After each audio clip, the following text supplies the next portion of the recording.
AQShning sobiq prezidenti Jo Baydenning o'g'li Hunter Bayden amaldagi davlat rahbari Donald Trampning o'g'illarini jangga chaqirdi. Hunter Bayden ijtimoiy tarmoqdagi sahifasida post qoldirib, Erik va kichik Donald Trampni qafasda jang qilishga chorladi. Independent'ning yozishicha, bu tashabbus kinorejissyor Andrew Callahandan chiqqan. U Hunterga qo'ng'iroq qilib, Donald Trampning o'g'illari ishtirokida jang tashkil etish ustida ishlayotganini aytgan. Agar buni uddalay olsa, men 100% tayyor ekanimni aytdim, deya javob bergan kichik Bayden Callahanga.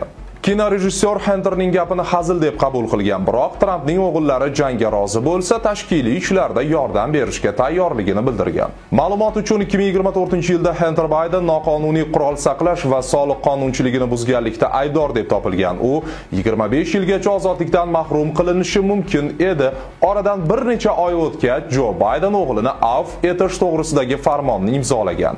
Daily Mail nashriga ko'ra, Hunter Bayden $17 million qarzi haqidagi mishmishlar ortidan AQShni tark etgan.